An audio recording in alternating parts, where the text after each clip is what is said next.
Не почув, мені дзвонили. Каже, в нас є запитання в чаті від Володимира щодо відео. Можливо, ви можете технічно подивитися, в чому саме там запитання, і чи допомогти його вирішити, чи в чаті тоді відповісти, а я тоді буду починати, бо вже 3 хвилинки, як ми почали. Окей? Супер, тоді пропоную нам розпочинати. Я розпочну з представлення. Мене звати Дьякова Анастасія, я радник з питань безпечного інтернету для кожної дитини при віце-прем'єр-міністрі, міністрі цифрової трансформації, а також засновник освітнього проєкту «Стоп Секстинг». І я сьогодні буду модератором нашого заходу. Сьогодні в нас з вами відбудеться онлайн круглий стіл з питань розробки та реалізації корупційних та консультаційних онлайн-послуг для злочинців, що скоїли сексуальне насильство над дітьми, зокрема в інтернеті. Це наш перший захід в рамках міжнародної онлайн-конференції «Діти та інтернет. Відповідь держави» для фахівців системи правоохоронних органів та державного сектору у сфері освіти та соціального захисту населення. Наша конференція відбувається за ініціативи Уповноваженого президента України з прав дитини Миколи Кулеби в партнерстві з Американською асоціацією юристів ініціативи з верховенства права, освітнім проєктом «Стоп Секстинг» та громадською організацією служби порятунку дітей. Зараз хочу трошки сказати про нашу програму на сьогодні, щоб всі орієнтувалися в тому числі щодо часу. Закінчимо ми з вами о 2 годині по Києву. Я спочатку розповім декілька технічних організаційних наших моментів. Після цього до нас приєднається з вітальним словом уповноважений з прав дитини. Далі ми надамо слово директору Американської асоціації юристів ініціативи з верховенства права.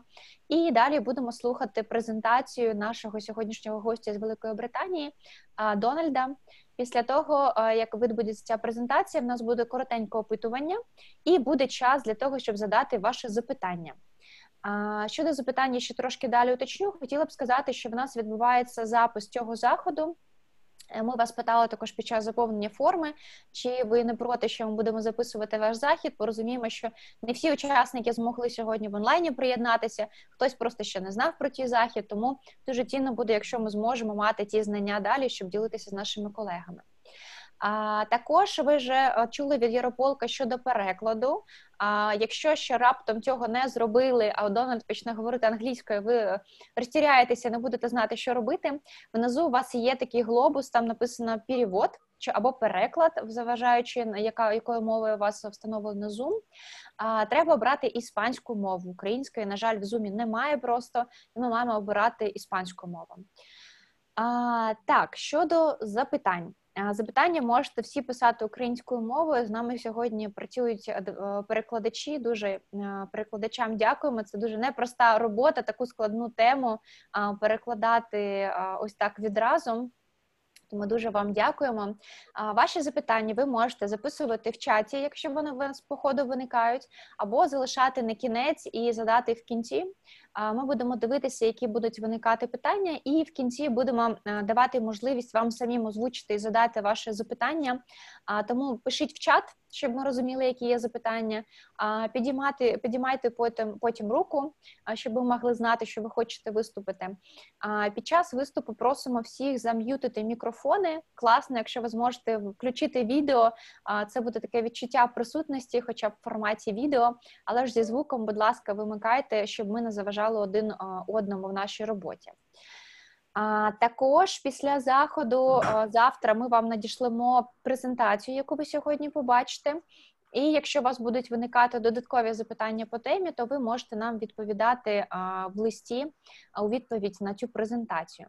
Також я попрошу Настю зараз включити презентацію ще з додатковими правилами.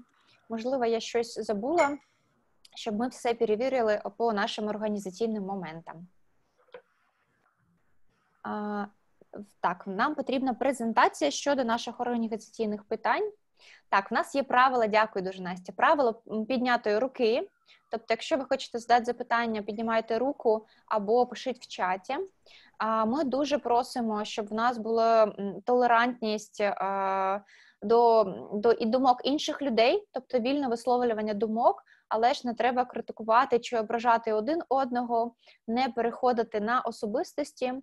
І просимо дуже обговорювати лише питання, які стосуються теми, бо у нас дуже небагато часу і хочемо максимально корисну інформацію сьогодні отримати. Настя, можна наступний слайд? Так, тут у нас є поради щодо персональних налаштувань. Логін, пароль, я так розумію, що ми вже встановили. Далі написано, як нам підняти руку. І ми вже говорили про те, що важливо вимикати наш мікрофон. Мені здається, це всі організаційні питання, да, Настя, мені здається, це був останній слайд.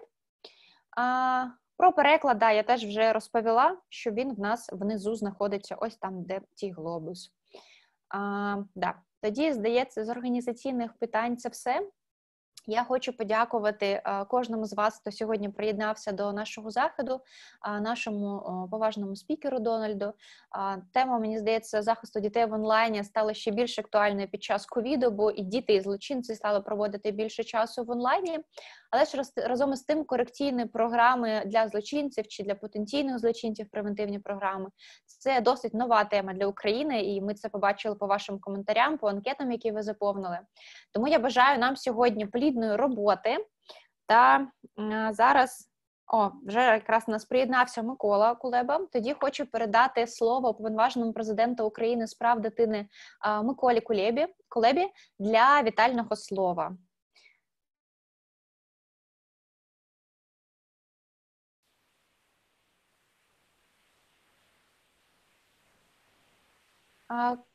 Команда, прошу вас допомогти мені включити звук. Да, звук і відео для Миколи Кулеби. Доброго дня. Я дуже дякую всім, хто приєднався до нашої онлайн-конференції. Сподіваюся, що у всіх, незважаючи на тему цієї конференції, гарний настрій. Сьогодні на цьому заході ми будемо говорити щодо корекційних, консультаційних онлайн-послуг для злочинців. Нова тема сьогодні для України, тому що я хочу, щоб мене правильно зрозуміли, ми не говоримо в сенсі захисту злочинців, ми говоримо в сенсі превентивних заходів, які нам допоможуть більш ефективно захистити дітей. На жаль, сьогодні ми не можемо сказати, що в Україні є такі сервіси, які б могли саме превентивного характеру, які б достатнім чином могли відреагувати на таку потребу. І нам дуже важливо сьогодні, і це ми робимо, залучити іноземних фахівців, і це фахівці самого високого рівня, які допоможуть нам все ж таки дізнатися найкращий досвід інших країн, як ці сервіси працюють в інших країнах. І сьогодні до нашого заходу залучились і представники Міністерства юстиції, Міністерства соціальної політики, Центру пробації, громадські організації, Комітет Верховної Ради, представники поліції, університетів. І ще раз вітаю вас усіх. Дякую за те, що ви маєте певну цікавість і інтерес до цієї теми. І сподіваюся, що спільно об'єднавши зусилля, ми можемо досягнути великої ефективності в цьому напрямку. І тут трошки про статистику. У нас все більше, і це не тільки в нас, все більше злочинів відбувається в мережі інтернет. Звісно, що зазвичай ми говоримо про офлайн насильство, і дуже мало сьогодні повідомлень, але вони з'являються час від часу про те, що було здійснено певний від насильства в мережі інтернет.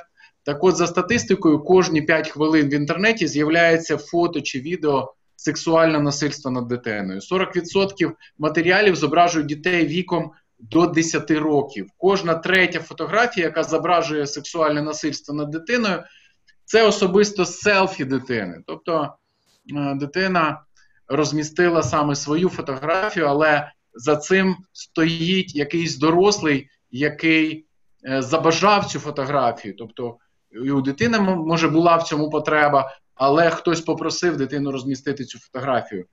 І статистика говорить, що достатньо 18 хвилин злочинцю, щоб вмовити дитину зробити зображення і розмістити фотографію цю інтимного характеру в мережі інтернет.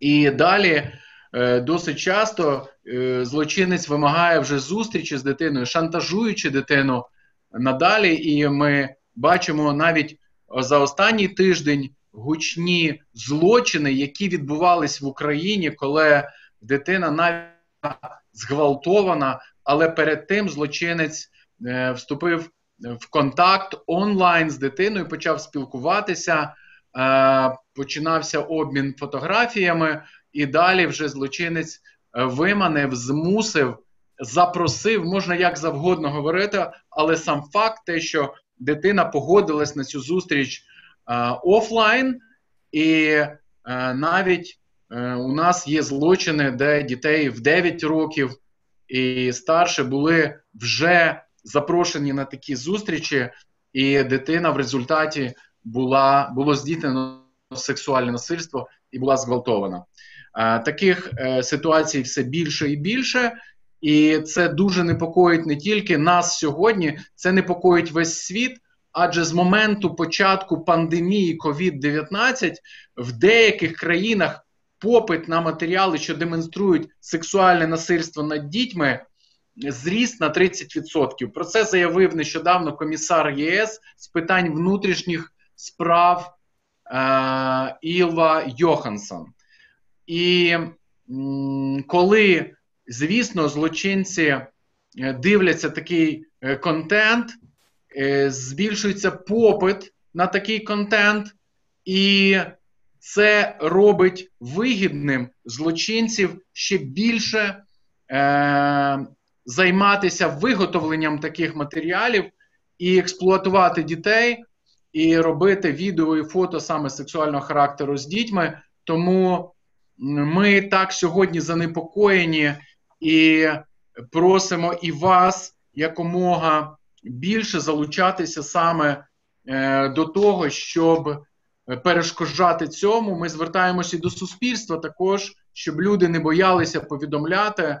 І ту тему, яку ми сьогодні зачіпаємо, знову повторюю, що це тема нова для України, але нам дуже хотілося, щоб з часом такі сервіси з'явилися і для людей, які переглядають такі порноматеріали, відчувають потяг до того, щоб дивитися такі матеріали за участю дітей, які зображують сексуальне насильство по відношенню до дітей, бо інколи цим людям нема до кого звернутися, і також рідні і близькі, якщо бачать, що їх рідна людина схильна до цього, їм теж потрібно до когось звертатись сьогодні, щоб не соромитись про це говорити, про це заявити, і краще цей злочин попередити, аніж потім розслідувати і притягати цього злочинця до відповідальності. Тим більше це можуть бути і психічні захворювання, це може бути і інша проблема, але нам потрібно в Україні більша кількість фахівців, які можуть надати таку допомогу, і сервіси, в тому числі, які б могла б запровадити держава, щоб нам сьогодні уберегти від насильства наших дітей.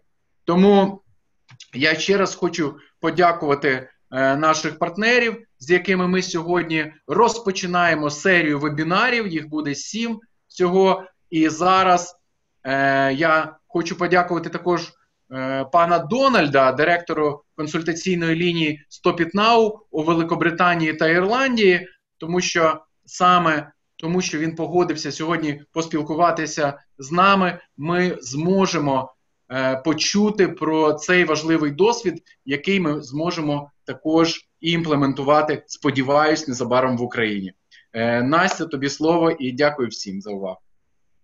Дуже вам дякую за таке надихаюче, вітаюче слово. Зараз я хотіла би передати слово директору Американської асоціації юристів ініціативи з верховенства права Абаролі в Україні Дмитро Філіпенко, будь ласка. Дякую, Настю. Доброго дня, шановні учасники. Доброго дня, Дональде, Микола.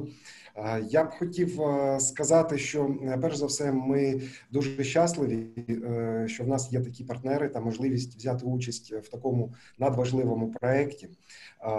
Ми дуже пишаємось можливістю співпраці з уповноваженим президента з прав дитини, з Міністерством цифрової трансформації та проєктом Stop Sexting. І ми сподіваємось, ця співпраця дедалі більше буде ефективною та насиченою.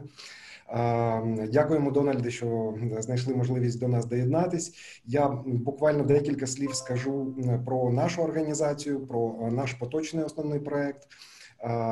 Американська асоціація юристів «Ініціатива з верховенства права» – це міжнародна неприбуткова організація, яка працює в 60 країнах світу. В Україні ми працюємо з 1996 року і за цей час встигли реалізувати дуже багато проєктів міжнародної технічної допомоги і у співпраці з кіберполіцією, і у співпраці з координаційним центром, і у співпраці з Міністерством юстиції України. Ми приймали участь в розбудові системи безоплатної правової допомоги. І наразі нашим основним партнером є Міністерство юстиції України та Координаційний центр з питань правової допомоги. Зараз ми реалізовуємо проєкт, який називається «Інтернет свободи в Україні», і основною нашою ціллю є пошук балансу між національною безпекою та свободою вираження поглядів. Так сталося, що весь світ в цьому році стикнувся з безпрецедентним викликом і перейшов переважно у спілкування та роботу в онлайн. І підкреслюючи це і особливо спираючись на ту статистику, якою поділився Микола, жахливою статистикою, я так само на особистому прикладі, я маю 3 дітей-школярів і бачив безпосередньо, як вони працювали в онлайні з початку оголошення карантину. Це жахає, це змушує усвідомлювати батьків нові виклики. І я думаю, що пошук рішень, і особливо превентивних, в цій ситуації має бути фокусом для всіх нас. І поліції, і Міністерства юстиції, і уповноваженого президента з прав дитини, і Міністерства цифрової трансформації. Тому я бажаю всім плідної роботи і з великим задоволенням прийму участь в нашому круглому столі сьогодні і в усіх наступних. Дякую, Настя. Дуже вам дякую, Дмитро, за вашу промову, і пропоную тоді нам переходити до нашого партнера, нашого друга з Великої Британії. А я хочу представити вам сьогодні Дональда Фінтлетера, директора консультаційної лінії Stop It Now у Великої Британії та Ірландії, який представляє організацію Lucy Faithful Foundation. Тоді, Дональде, передаю слово вам і сподіваюся, що в нас сьогодні буде дуже цікавий і насичений круглий стіл. Thank you. It is such a pleasure to be able to join you. I'm about to share my screen, but before I do, can I just say I welcome the opening remarks so far. We have all to be very concerned about the role we can play in keeping children safe. There is a real risk, and we have to, as adults, respond to that real risk by bringing very protective services in whatever sensible way we can to make sure our children are as safe as they can be. I speak to you as a father, as our colleague just told you. He is a father too. I'm sure many here are fathers and mothers and aunts and uncles, and indeed, I speak to you as a grandfather. I have 7 grandchildren so far. It is my urgent need that they are safe. And therefore, my intention today is to share some insights and some knowledge from the UK that are good in the UK. They hopefully will have some use for you too, but this is for you to decide. And any help that we can offer going forward, I will be very happy to support anything that we can reasonably share and help with. And I'll come back to that at the end of this presentation. I will now attempt to share my screen. Technically, I'm not the most competent person, partly given my age, but hopefully I will share my screen and you will see my slides.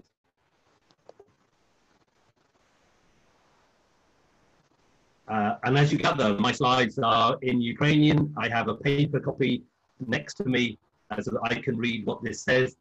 And this is my endeavor for today. How do we work? How do we work to prevent child sexual abuse and exploitation? I personally am employed by a children's charity in the UK, and this children's that was an NGO. It is called the Lucy Faithfull Foundation. I have been a director within the Lucy Faithfull Foundation since 1995, so for 25 years now. Before this, I was a probation officer, a probation service manager, so I managed a probation department, I managed a probation hostel, I managed work with sex offenders in the probation service here in the UK, all from 1988 to 1989, and then I joined this NGO called Lucy Faithfull Foundation in 1995. Just to say a word about the Lucy Faithfull Foundation as an NGO, we are about 60 people in total, but with other part-time staff, that is maybe 100. And our only job is working to prevent child sexual abuse. We are a specialist NGO, and that is why it is a great pleasure for me to work with colleagues who, in combination, we bring our skills together, we do our work together, and hopefully we increase and amplify the impact each one of us can have. One of the projects within the Lucy Faithfull Foundation is this project. I'm the director, Stop It Now UK and Ireland. Now, Stop It Now is a project here in the UK, but it's also interrupt you. Can you hear me? Can you hear me? I can hear you. I have a huge request for you. Could you please turn off your camera, your video while you're presenting the presentation, because the quality of the Wi-Fi of the internet is low, and I guess that interpreters cannot understand you. Yeah, thank you so much. Okay, okay. Turn off my video. Okay. Is this good? That's fine. Okay.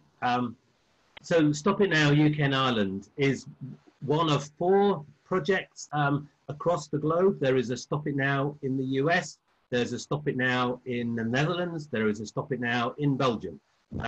Of all those 4 projects, we are the largest one so far, but we are hoping that there will be more projects across the globe over the next 5 to 10 years. And just to be clear, whilst I work for an NGO and Stop It Now is part of this non-government organization, the funding for the Stop It Now program is largely provided by our government agencies, the Home Office, so our Ministry of Interior, but also our Ministry of Justice. So the payment for the Stop It Now helpline, but also the payment for the campaign work that we do is come from our government departments. And hopefully this will make a bit more sense as I get later on into the presentation. I'm aware, by the way, that as I was preparing, there are more slides in my presentation than I will probably speak to, but I was glad that the organizers were wanting to share the recording, but also share their slides afterwards. So if there's additional information in those slides, then hopefully that will be helpful to you. I have 72 slides or something to go through, which will be too many for the time we have together. So you've got this now. Lucy Faithfull Foundation is the NGO. Stop It Now is a project within the NGO that I work for. And we are entirely about preventing child sexual abuse. My plan in terms of putting this presentation together did go through some changes, and it was in discussion with Anastasia that I made some of those changes. So these are some introductory words, and I will finish those very shortly.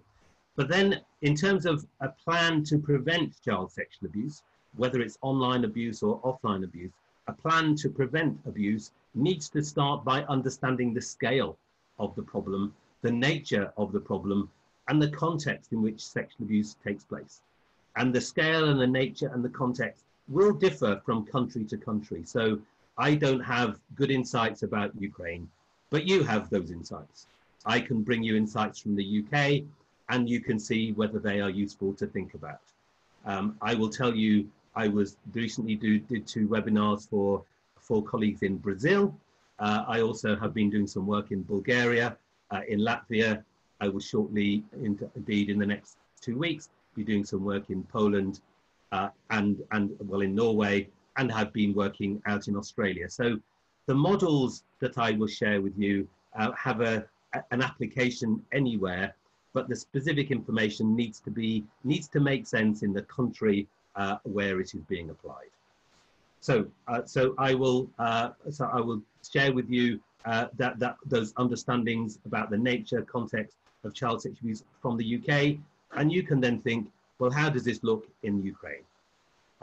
I will bring with me 2 models to explain how it is helpful to understand child sexual abuse and child sexual abusers, so that our thinking about prevention is influenced by some strong models that we can build on top of. I will have some words to say about sex offender treatment, and then because this is something I've been involved in personally, providing treatment to sex offenders since the late 1980s, and will continue to do this to the present day. I will share with you a prevention framework, a framework to help discipline our thinking about how sexual abuse works. I will bring some examples about that prevention framework in practice, and hopefully we'll share with you 1 or 2 videos that will be in English, but hopefully they will give you a strong sense of the kind of campaign and resources that we are creating in the UK, and that are useful in other parts of the world as well. And hopefully at the end, having done all of that, I will be able to answer some of your questions that you may bring to me. One of the projects that I will particularly spend some time thinking about, this next to the final bullet point, the Stop It Now UK and Ireland online offending prevention campaign. So this is something our government brought to us as a challenge in 2015, and I will just share with you what has our response been to engage with the challenge of online offending, and how Stop It Now, the project, is helping our government strategy with that. So if I start with then some UK data, and then you can decide today or after today what information you have that may be relevant or similar in Ukraine. So just to be clear, the UK population is about 66 million people, and the number of children in the UK is about 14 million of those 66 million. We have had since 1997 a sex offender register, so people who are convicted in our criminal courts of child sexual abuse for various length of time will go on the sex offender register. Some of them on a register for 2 years, some 5, some 10 years, some on a register for lifetime. And on that register currently, there are about 60,000 different people on the register. Just to be clear, the register is not publicly available. The register is used by agencies, police service, probation service, our social services departments, and our health service to assess and manage the risk of those 60,000 people on the register. But right now in prison, so this is not on the register yet, they will come on the register when they come out of prison. We also have about 19,000 imprisoned sex offenders today. Not just sex offenders against children, some of these will be in prison for sexual offences against adults, but 19,000 of our prison population, that is something like 85,000 total prisoners in the UK, but 19,000 of those are sex offenders. And in the prisons, there is a sex offender treatment program. in the prison, so that when they come out, some of the prisoners will be safer when they come out of prison, and that those sex offender treatment places are available for about 1,200 prisoners each year at the moment. And there is a plan to make them stronger. But also, these are programs in prison. In addition to those programs in prison, our probation service in the community also provides sex offender treatment programs. Maybe a similar number, maybe a few more, but this is the kind of scale of programs at the moment. And we need to remember, I mean, there is, I don't know how it is in the Ukraine, but in the UK, the general public and the sentiment of politicians and the newspapers will think that every sex offender is always dangerous across all time for everybody, forever. But the reconviction rate for sex offenders is roughly about 10% over 5 to 10 years. Now, this is not a small number, but it is not a massive number either. So we know that some sex offenders, indeed many sex offenders, appear to change their behavior so that they don't get rearrested. And we need to think about what is the best job we can do to make most sex offenders learn not to repeat that behavior, learn the skills of self-control, learn the skills of self-management, be worried about doing further harm so they don't do that harm. So anyway, I will come back to this later on. So these were just some data from the UK. And when we discussed with Brazil, with Bulgaria, with Latvia, their plans for preventing child sex abuse, we asked them, what is your insight? What do you know in your country about the scale and the nature of child sex abuse, so that you can build a plan based on those understandings? Okay, so but again, this is back to the setting the context. What is the scale and nature of child sexual abuse? Yes, thinking briefly about the world view of child sexual abuse as a problem, but also what is the information briefly from in the UK. Back in 2014, and there's been some subsequent reports from since then, but in 2014, the World Health Organization, working with other agencies, provided a global status report on violence prevention. And in that global status report, they were very clear. 1 in 5 girls experiences sexual abuse before the age of 18. And in some countries, this is as much as 1 in 3 girls experiences sexual abuse before the age of 18. So this is a vast, big number. The public would not think that the problem is this big, but this is the scale that we see globally. 1 in 5 girls, certainly, maybe 1 in 3 in some countries. And for boys, the numbers are less. It's still 7%. So 1 in 12 boys or thereabouts experience sexual abuse before their age of 18. And for some of these boys, these are single events, but for many of them, these are repeated events. So this is a serious global public health problem that we need to bring some public health solutions to. And criminal justice solutions are part of the solution, but they can't be the whole of the solution. So what did we then do in the UK? Since really the late 1990s, but mostly since 2000, we've been doing a number of studies to understand what is the scale of the problem of child sexual abuse in the UK. So this is an example from one of those studies. This is from our Children's Commissioner. I see your Children's Commissioner for Ukraine is with you. Well, the Children's Commissioner for England, which was studied back in 2015, and it's about child sexual abuse and understanding how much there is, but also what are the different stages at which we intervene to protect children from abuse. And I was on the panel that assembled this data over a period of 18 months. And this is a very shocking slide, because from all the estimates that we had done, studies where we've done some prevalence studies across the country, prevalence studies of adults talking about their experience of growing up,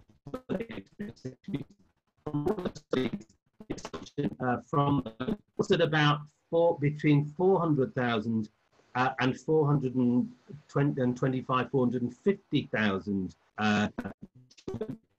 2-year period. It's a 2-year period. Children in England had experienced 425,000 or thereabouts. How many people were convicted? About 6,000. So between 425, 450,000, 6,000 convictions. Well, at every stage is how many children here, only 1 in 8 of the children reported. So most sexual abuse is not reported by the child. And even when the child reports it, very few of those reports result in a person being convicted for that crime. So this is not to challenge the need for commission. This is not to challenge the need for good criminal justice process, strong laws that we can prosecute. But this is to say strong laws alone. And we've had laws. We've got more laws than we might want. But we have laws and laws and laws in the UK. And we have still not the children. They do something. And it's important that they mark a criminal line and that people need to feel they're but we are having to. So the challenge then is think about what do with those 6,000 people. How do you protect 450,000 children from experiencing sexual abuse? Not just protect 6,000. How do we protect 450,000? So, what was a summary from that report that came out from the Commissioner? It was estimated that say 400 to 450,000 children were sexually abused in England in Вибачаюся, these що 2 я years. перебиваю. Можливо, попросити спікера трохи ближче підсісти до мікрофону, бо я розумію, що ви дуже багато чуєте. Donald, is it possible to ask you to sit a little bit closer to your laptop, because it's really difficult for translator to listen to you and to translate something with voice. What is am I being asked to do? Could you please sit a little bit closer to your laptop so translator can hear you better? Is it the audio? You're not. Can you not hear very well? Is this correct? Can you hear better now? Yeah, now so much better. Now it's so much better. Okay, okay. Thank you. So we have this scale of a problem. Could you please have a minute? Питання до перекладачів. Питання. Я так розумію, що все одно ви не чуєте краще, да? Чи чуєте зараз краще? Мені здається, що ні.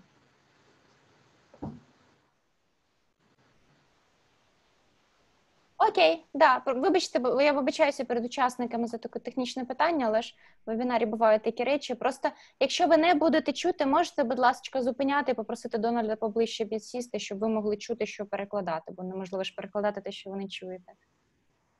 Дякую дуже.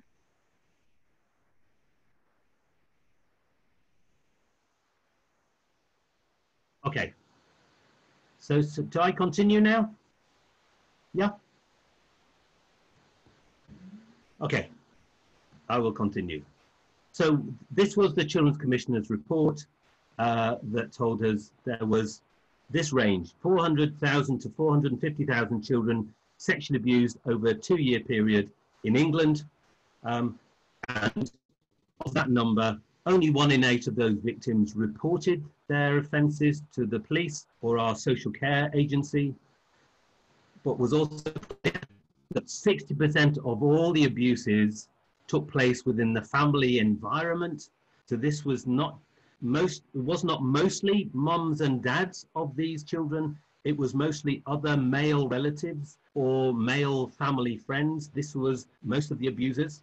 And as we would expect, the majority of abusers are male and their male families and friends. But also what was discovered that over 30% of all the abusers were other children and young people. And therefore, this was one of the significant risks to children of being sexually abused is also from other children and young people, often within the family, but also friendship groups or school groups. We also look at where abuse takes place, which will become important later on, because strategies for different places will need to be slightly different for prevention. So domestic settings, so the homes of children or the homes of adults who might be a risk to children, is the biggest setting for abuse, where about 60% of all abuse in the UK appears to take place in these domestic settings. Our newspapers are often full of stories about schools, about church organizations, about uniformed organizations like Boy Scouts, and about abuse in those places. Organizational settings like these, schools, institutions, scouting organizations, etc., they represent between 5 and 10% of all child sex abuse. So not a big percentage, but it is still a significant one, and they are an essential component of a prevention strategy. But also public settings are less typically a context where abuse takes place, but some abuse of course does, and there are local areas where the police or other agencies will know there is a bigger risk in a public setting. And also what we know, even if the risk is a small one, the harm, the dangerousness is often very high. There's often greater levels of violence take place in sex abuse in public settings. But also we have to bring in something that is significant for today's seminar, virtual settings. So the online environment, which is a significant place where abuse is increasingly taking place. And that those online settings have links then into all of the areas above. But they also need their own solutions, which is partly why I emphasize them here. So we have this sense of thinking about where abuse takes place, and therefore thinking about solutions or prevention possibilities that apply to these different settings.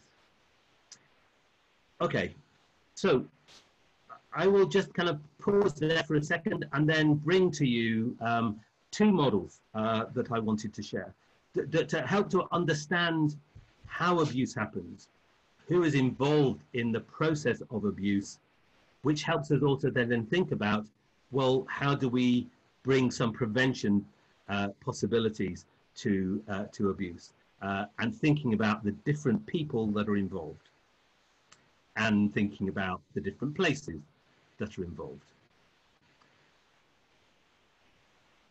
There is a very eminent researcher in the area of child sexual abuse prevention, named David Finkelhall. He's a US from the University of New Hampshire, and he has been writing and learning about sexual abuse and its prevention since the 1980s. So a very phenomenal academic figure that has brought many insights.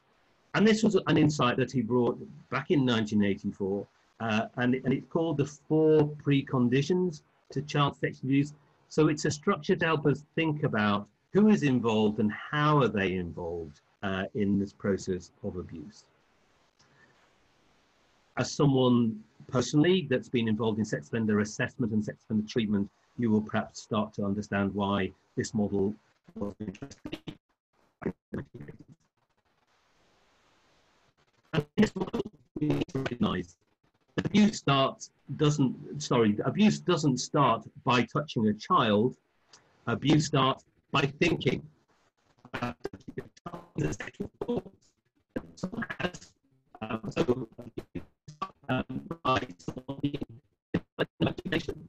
So what is this motivation? How does it start? We understand how it starts.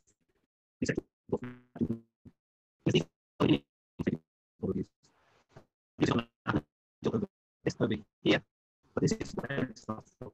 And we have some understandings about how some people are developing this motivation to abuse. We know some people are developing these motivations in their childhood, their teenage years. And sometimes this relates to their own childhood experiences, potentially of abuse, often of domestic violence, of a lack of safety when they were children, and therefore these sexual thoughts about children and being powerful are part of this beginning. But the online environment and the access to sexual images is becoming a stronger component in the development of motivation. For some people, that motivation only begins later on in maybe late 30s, early 40s. So we must.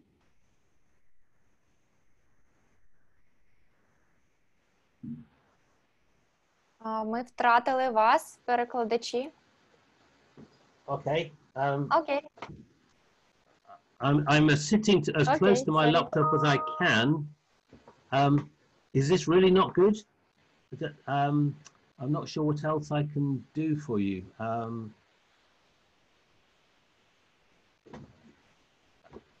So shall I keep going as I am doing right now? Is this okay?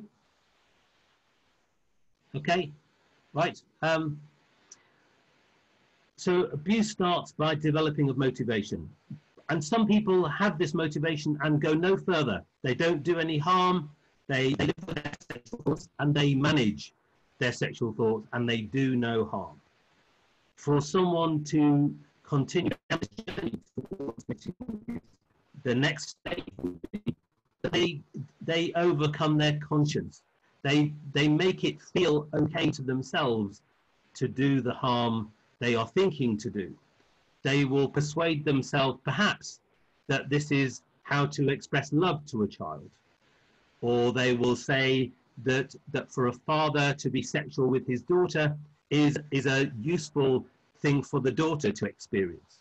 Or they may say, this child is so young, they won't remember, so my abuse does them no harm.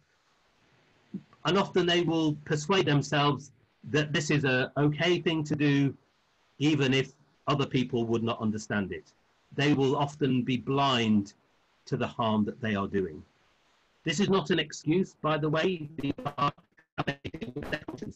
to make themselves feel okay to do what they wish to do. And once they've committed their first crime, maybe they will have regrets, and maybe they will not repeat the first crime. But sadly, for too many of them, they will repeat that crime unless they get caught. So this is the motivation. Dealing with sexual thoughts and then the person with intention to offend needs to get past the obstacle, which is other people. In the model, it's called excellence. These are other obstacles that would stop the abuse. So we can think of the parents of the child, or maybe if it's in a school, the other school teachers, or maybe if it's in a public place, the park keeper or members of the public.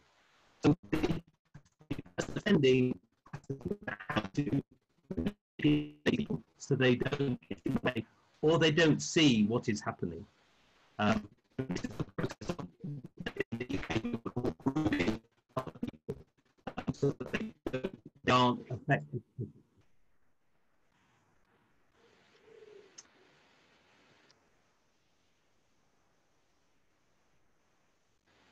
I'm certainly using Wi-Fi, yes. Okay, is this the same for everybody? Is this? Yeah, that's the same problem for everyone. I'm not sure what else I can do for you. Okay, hang on.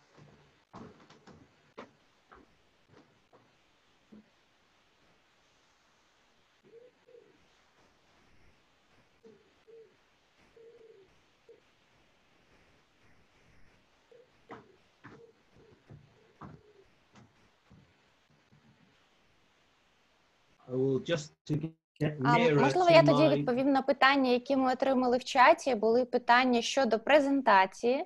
Хочу ще раз сказати, що презентацію ми вам надішлемо вже завтра в листі, який буде після цього вебінару, тому ви можете з нею ознайомитися. Якщо до неї будуть виникати запитання, то ви теж можете їх задавати. І також було запитання щодо мови у пані Оксани. Спробуйте, будь ласка, можливо, вийти з Zoom і зайти ще раз. Можливо, це може допомогти. І внизу обрати там, де глобус, іспанську мову, української немає. Можливо, це допоможе. І також було питання щодо запису. Чи буде запис? Так, запис буде, але ж ми не зможемо його надіслати прямо завтра. Технічно він буде завантажений трошечки пізніше, а завтра ми надішлемо презентацію. Тому презентацію ви ж зможете користуватися вже завтра, а щодо запису самого заходу, то він буде трошки пізніше.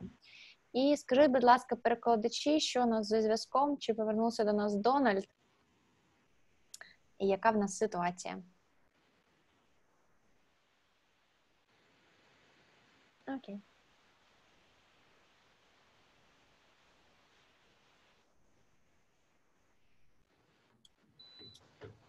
Yeah, I've just moved I'm as close as I can be to my internet connection. Is this feeling any better at all or not?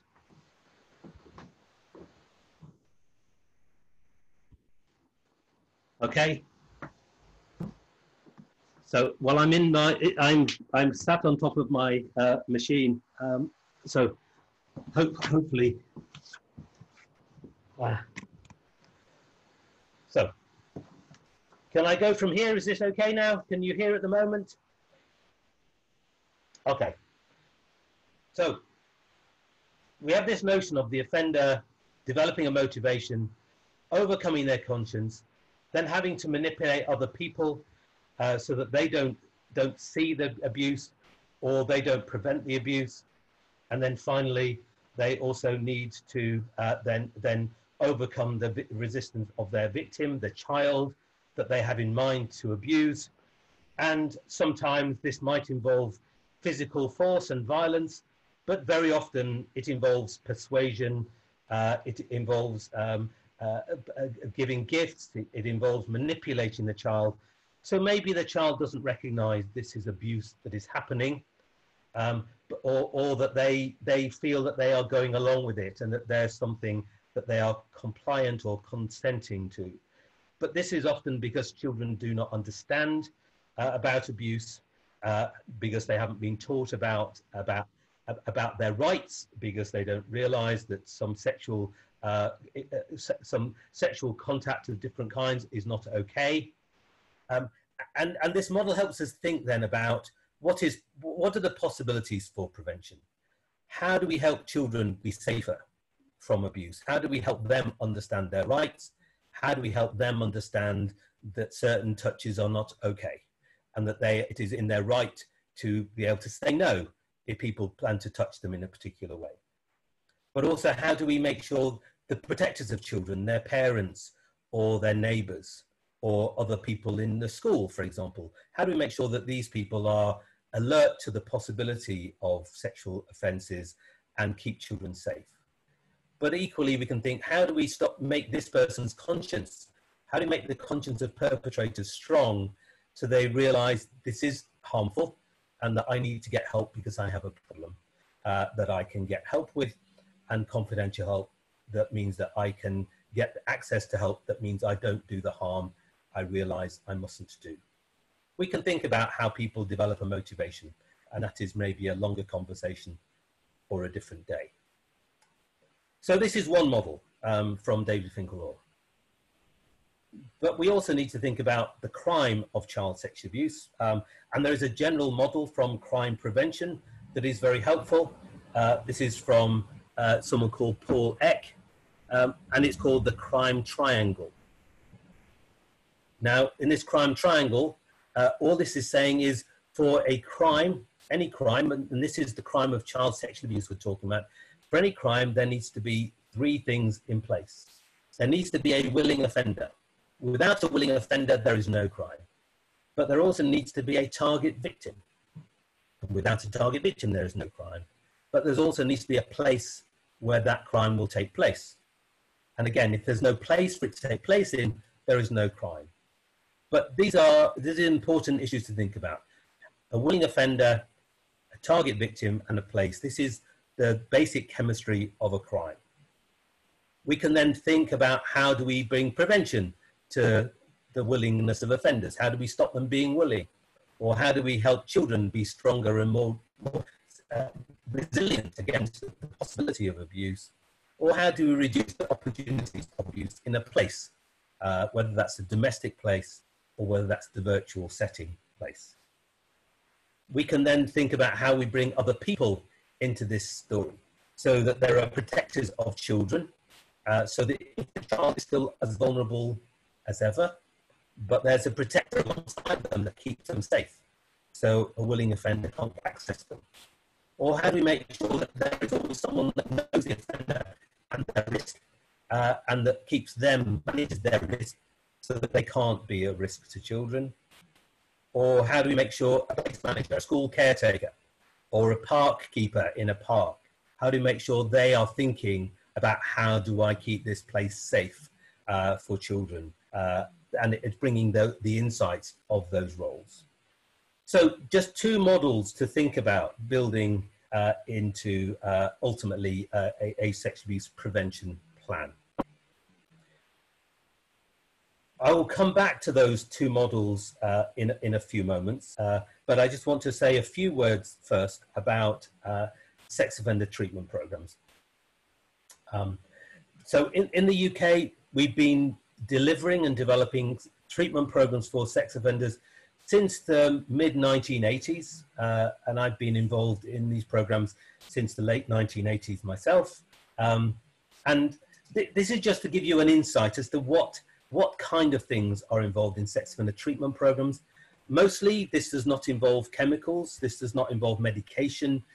Usually, it does not involve physical or chemical castration, for example, because these are a small component of the risk, though for some offenders, they are important component.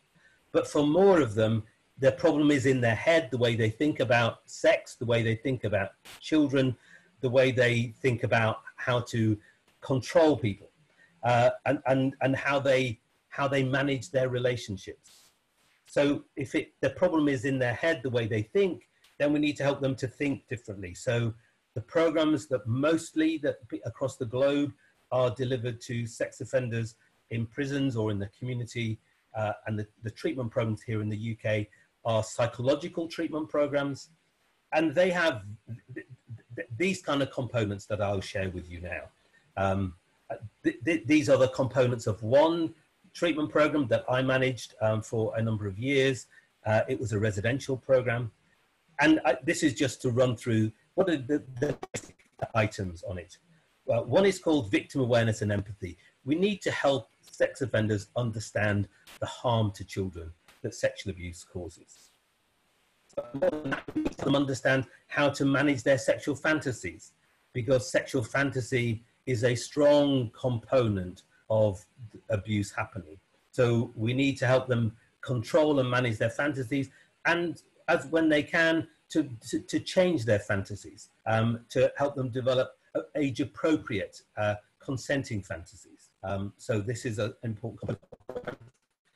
We need to help them understand things about their sexuality and about the skills of relationships.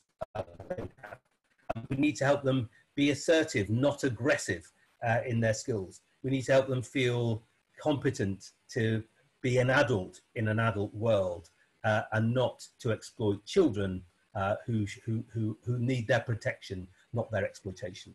We need to keep them back to understand their past offending so that they are not repeating the same mistakes that they repeated in the past. So all our programs will always consider their offending journey and their specific offense patterns so that they are getting some insights about how to manage those patterns going forward and not running the same risks.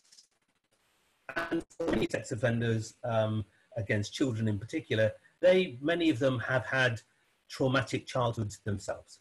And we need to help them understand those traumatic childhoods so that then they're not diminished or restrained by them, but they make sense of them, and they don't allow their bad childhoods to influence their adult life. And finally, we also need to think about, this is from the world of addictions, relapse prevention, how to not repeat the same mistakes of the past, but also how to develop a good life. So we want sex offenders to develop a good life, so that if they're having a good life, then they're not doing harm to anybody else at all. And that is one strong motivator to keep that good life, and therefore not do further harm to anybody. Okay, so if that's something about sex offender treatment programs, then just another word so that we're clear about something else. This is a building block for me. It is understanding there is a difference between contact offending and online offending, and the grooming possibilities of online. So this is just to say we must separate out different sexual abuse behaviours and have a treatment for each component of those behaviours, because some sex offenders are very different from other sex offenders against children, and some are much more risky than others are. And we need to recognise this in order to then think of what is a good management of them, but also what's a treatment programme for them. So most of my life in the late 1990s, here it was with contact sexual offending, and these people who directly commit a contact sexual crime against a child. But since the late 1990s, and certainly in this millennium, the biggest problem of people viewing sexual images of children online. So viewing sexual images, viewing what people would call child pornography, this is a problem globally, and certainly in the UK, and I will come back to this in a minute. But as I'm hoping to share, that these online offenders viewers of images, that some of them are also contact offenders, but many of them are not. This is not to say their behaviour is all right. This is to say we have to have a management for this behaviour, but all separate management for this behaviour. Знову в нас якісь питання з звуком, так? Okay. Thank you. And then thirdly, there's also sexual groomers who are contact offenders or would wish to be contact offenders who are looking to access children online. So these are people involved in chatting to children online, potentially to exploit them online, but also potentially to meet them offline. And again, a treatment program for these people is slightly different from a treatment program for the other two groups. So this is just to explain and break up the problem into different components, so that as we understand the problem, we bring targeted solutions to different parts of this problem.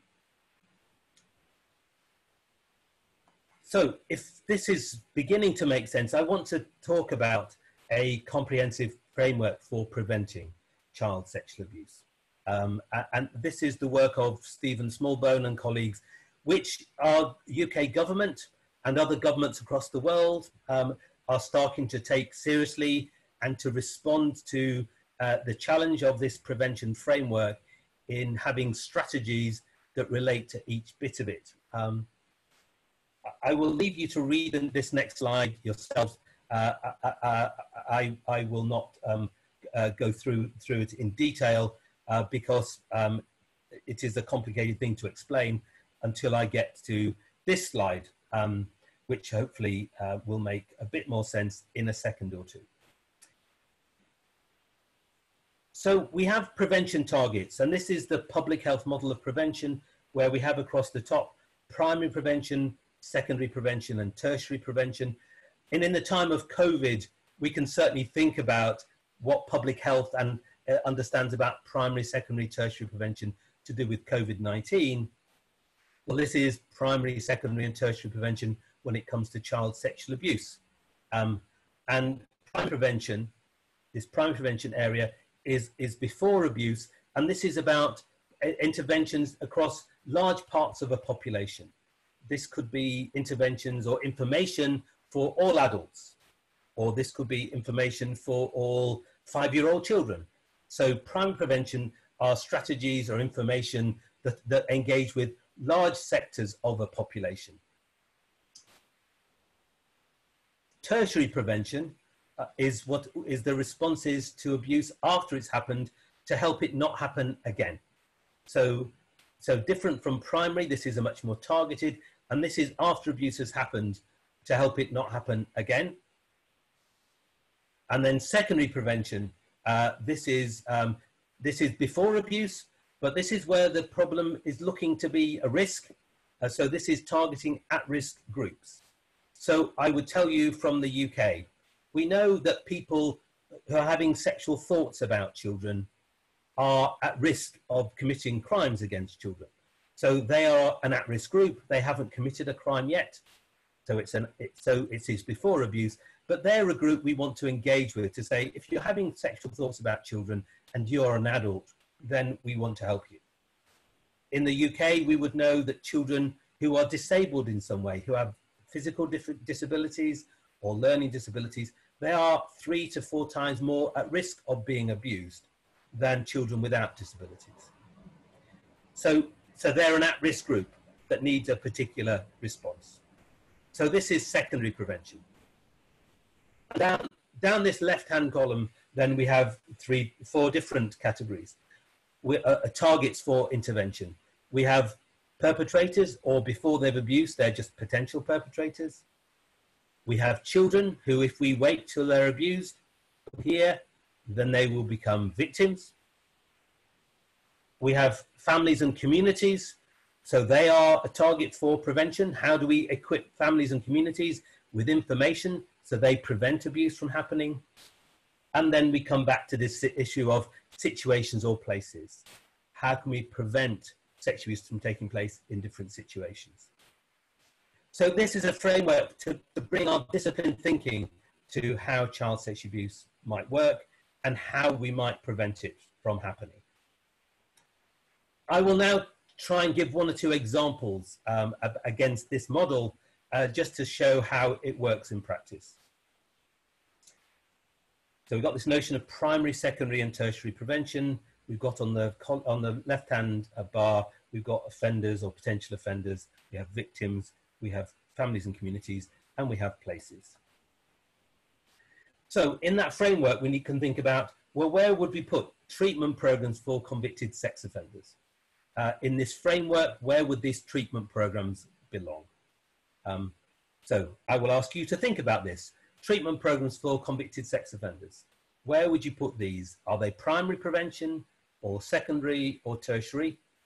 Are they for offenders or for victims or for families or for places?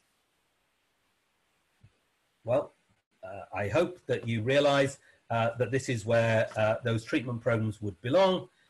So a tertiary prevention response to child sexual abuse is to provide treatment programs for convicted sex offenders. It doesn't stop their previous crime, but it helps to stop their future crime. So that is why it is a tertiary prevention. It's to stop the future crime happening. And this is a treatment program that can be effective.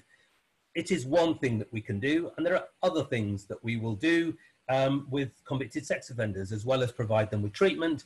We may send them to prison. We may put them on the sex offender register. Or we have a project here in the UK where we surround them with volunteers in the community, so that are called circles of support and accountability. So their risk is being managed by those other volunteers, so that they are handling the problem of that person. So this is one example of tertiary intervention. So another test for you. So where would I put in this model? Awareness raising prevention education programs for all parents and carers. So these are information and education for parents and carers as to how to keep their children safe from being sexually abused. Where on this framework would we put these intervention programs? Awareness raising programs for parents and carers. Well, this is where we would put them. These are a primary prevention. They're for all parents and carers, so that all parents and carers have some information and insights about how they keep their children safe from sexual abuse. Given that we know the risk of sexual abuse is 1 in 5 girls and 1 in 12 boys in the UK, so parents need to be protective. They need to understand this, and they need to know how do they keep their children safe from this risk. And in the UK, one example of these programs for parents, online programs, this is one our Home Office asked us to put together. It is called Parents Protect. So it is information and education for parents about the risk and about protective steps that they can take. And it also links them to a helpline. So, and another example. Now, where on this framework would I put these? These are early school programs, so a primary prevention program, a school program of personal safety and sex education for all 10-year-old children. So in the UK, where would we put these programs? Is it primary, secondary, tertiary? Is it offenders, victims, families, or situations? I will tell you, there is a program here in the UK, but it's also used in various other parts across Europe.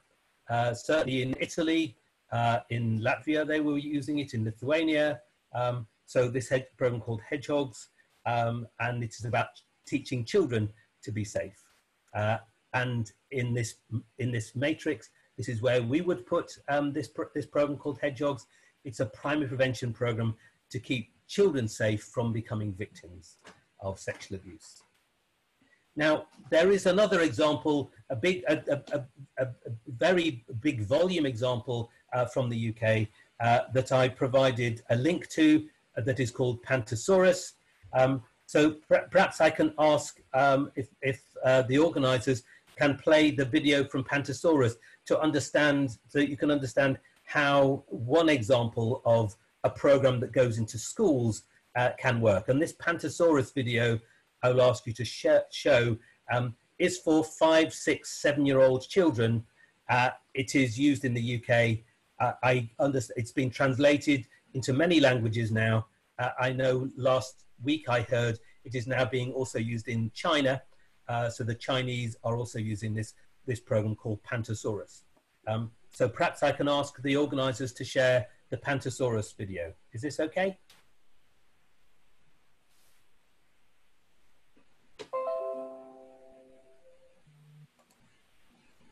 This is Pantosaurus. He's going to help us with our song about pants.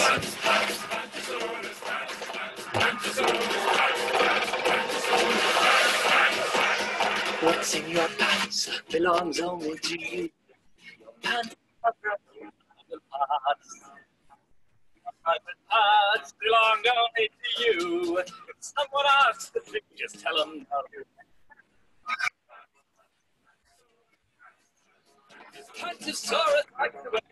She wears all day long. Playing over off his private part. Never find it shop. If someone asks to see or tries to touch him underneath them, he tells them no. And that's all he likes to speak to. What's in your pants belongs only to you. Your pants cover up your private part.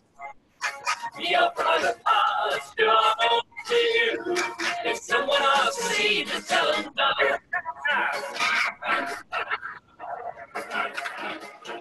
If someone asks to see or tries to touch under your pants, let's them to keep it secret. Oh, no, then go and someone you trust and tell them right away. Hold on for speaking out and make everything okay. What's in your pants belongs only to you. Your pants cover up private parts. Your private parts belong only to you. If someone asks to see, just tell them no.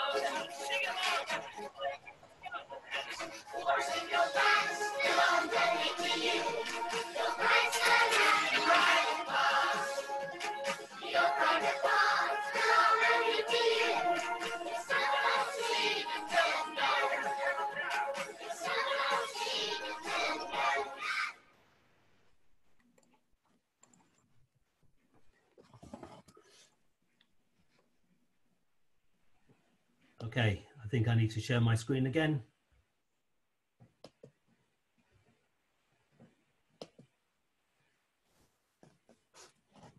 So hopefully you can see how these large-scale programs, this film has been used in probably every other school in England with children. And then there's materials that the parents get, and there's materials that the teachers use to help learn the children about their boundaries and the right to respect that they deserve. And the right also to say no if someone tries to touch them or asks to see inside their underwear. So another primary prevention program. Okay, so what else? I will not keep running through things that we can think about. Education programs for children who have learning difficulties, and they would be a secondary prevention activity. We can think about police patrols in physical areas, park areas, for example, where a number of sexual assaults have taken place, and those police patrols that have been used quite effectively in a number of different countries. Right now, they're doing these patrols as part of a strategy in Burgas, in Bulgaria. This was a secondary a tertiary prevention activity under situations or places. So hopefully you're seeing how the model tries to make us think about sexual abuse prevention in different ways and bring solutions to different aspects of the problem in a very thoughtful and disciplined way. I can then share with you finally, this is just showing the organization I work for, the Lucy Faithfull Foundation. These are some of the strategies and the interventions that we use and that we contribute in different parts of our country, or some of these are national programs that we make available. So just to share with you just some examples that we are using ourselves. Now, with the time that I have left, then I need to think very particularly about an area. My plan to deal with the next 10 minutes or so is to say something very specific about the Stop It Now program, but also to say something about the government's request to Stop It Now as to how to help tackle the problem of online perpetrators, but particularly the massive scale problem of people viewing sexual images of children online, which is where these areas in red will come from. So the Stop It Now helpline itself, but also we have some online resources so that they can reach as big a population as possible. And this, just to be clear, as you can see, Stop It Now helpline is in a tertiary prevention activity, so for perpetrators after they've abused, but it is also a secondary prevention intervention. So the helpline that I manage is also for people who are worried about their sexual thoughts and wanting help to not have these sexual thoughts and helping to control themselves. So not just after abuse, but also before abuse.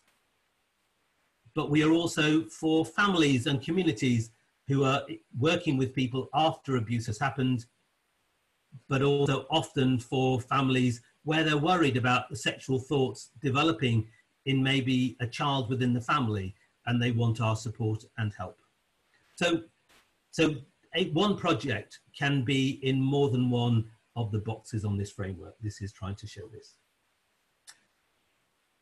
Okay, let me say something then about Stop It Now. Stop It Now has 3 primary target groups for our helpline. We have some public information that is for everybody, that is part of the campaign for everybody, but our helpline has 3 different target groups. And the first target group are adult abusers and potential abusers.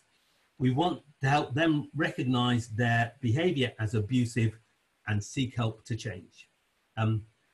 Because we believe, having provided sex offender treatment for many years, that many offenders struggled with their thoughts before they abused. Well, we want them to get contact, get help before they do the harm we don't want them to do. So the helpline is for people who are worried about their thoughts, but it's also for people who have committed sexual harm and who want to manage themselves and not do that harm again. So that's one group. But also the helpline is for families and friends of the people above, to encourage them to recognize their behavior in their loved ones, typically, their children in their families, but mostly it's their adult neighbors or their adult relatives, or indeed their partners.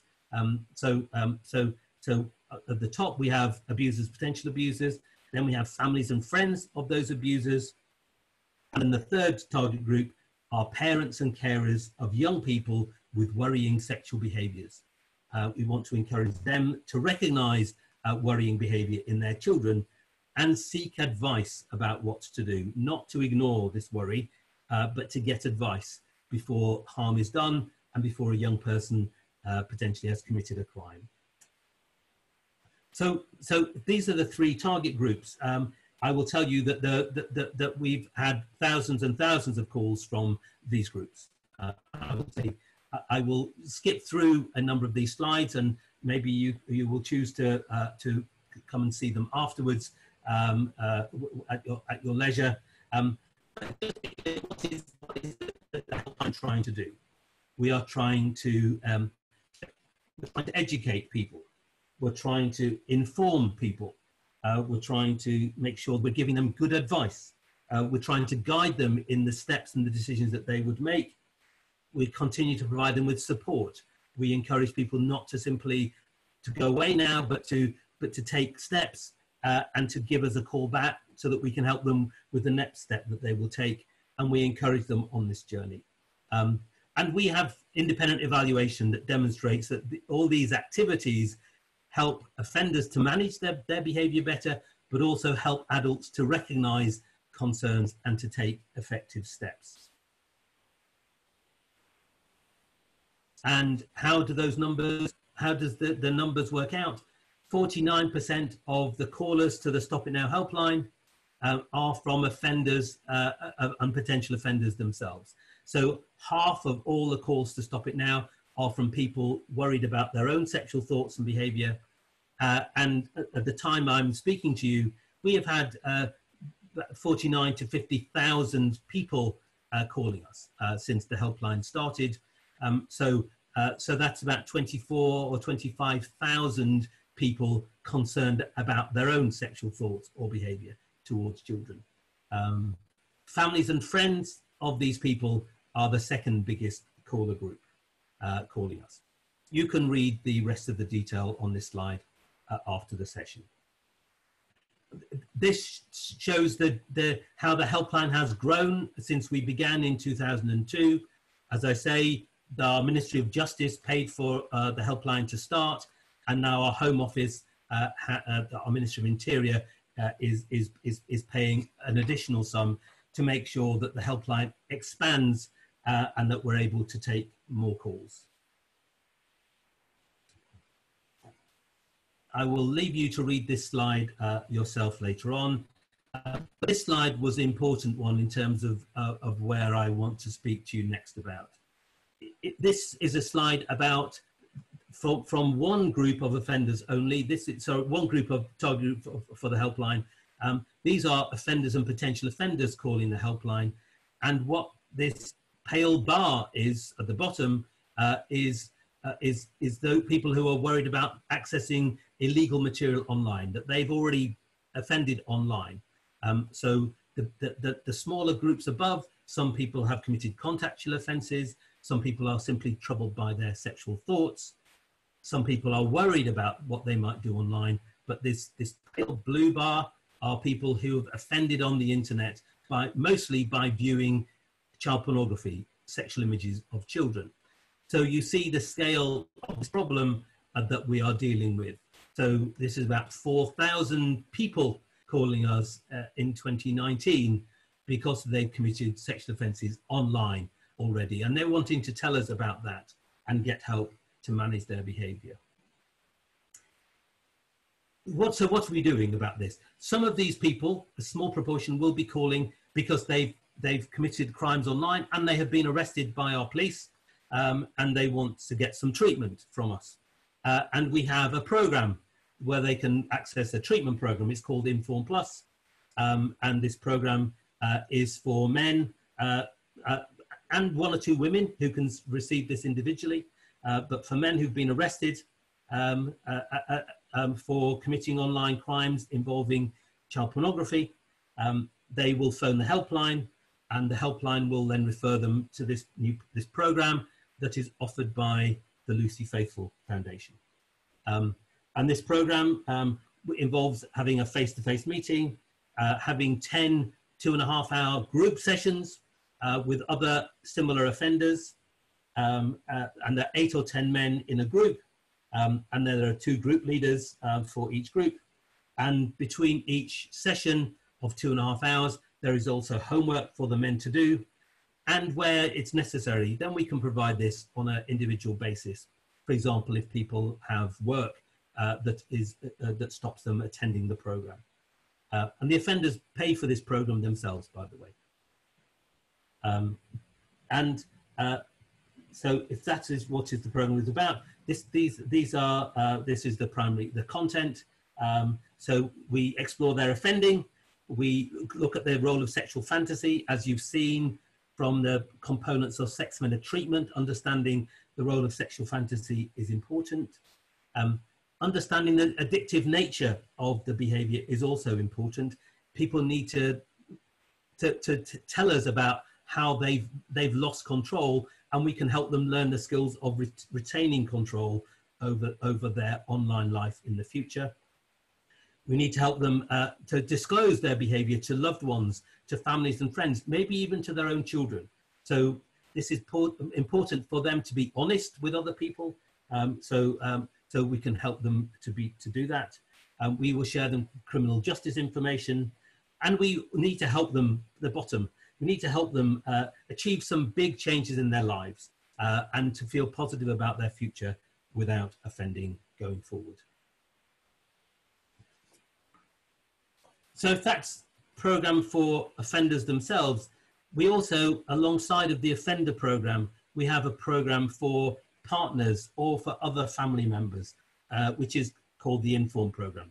And I won't go into detail, but we need to recognize that for families of people arrested or convicted of these crimes, this is a tragedy for them as well.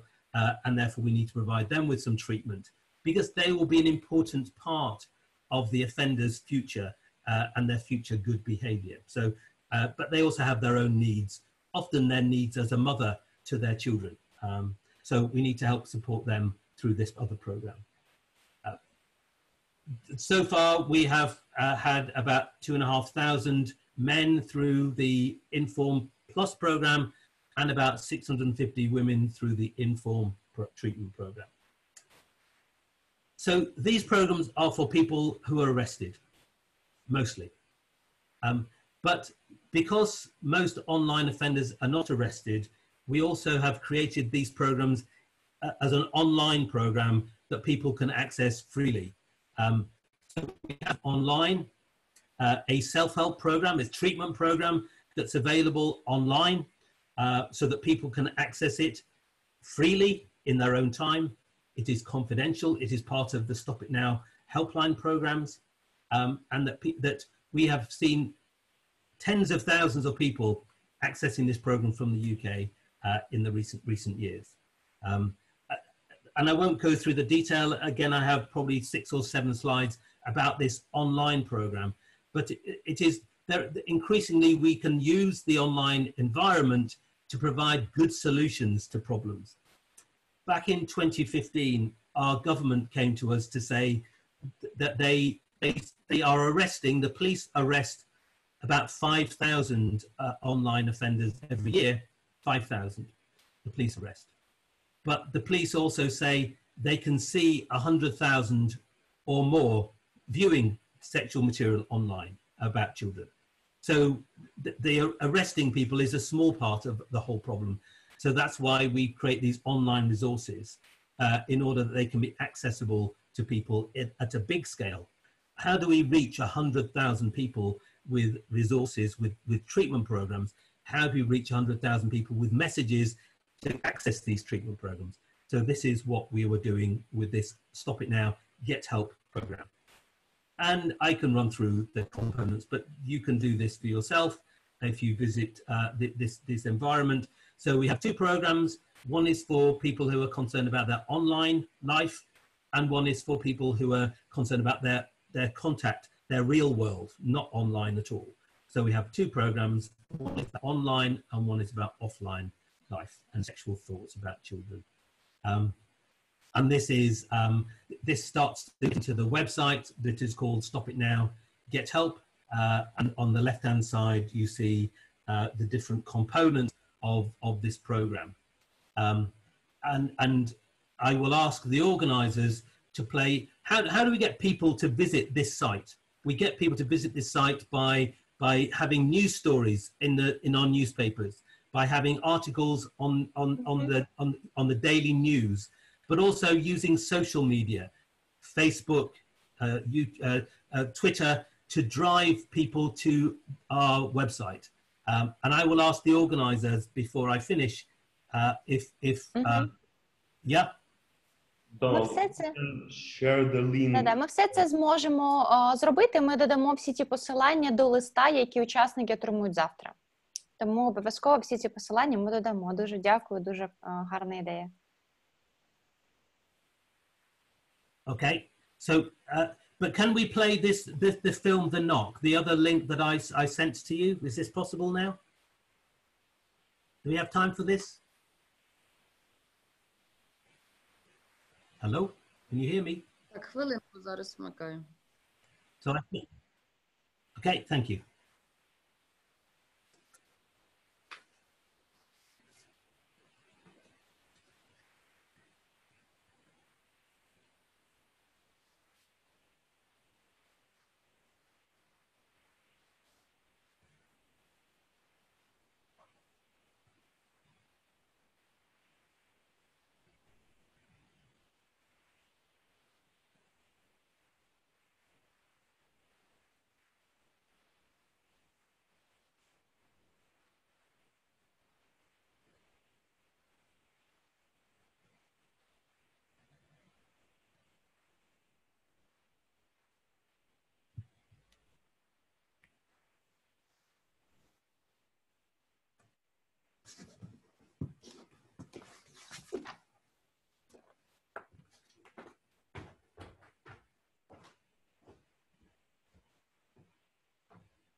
Okay. So you've come back to me now. Hopefully you're hearing me again now. Is this okay? Yeah? Okay, thank you. So we have these films and we have adverts in service stations to challenge people who are viewing sexual material of children. Now, I understand that child pornography may not be illegal in Ukraine at the moment, but you have plans to have a law about this. Child pornography or sexual images of under 18s have been illegal in the UK since 1978.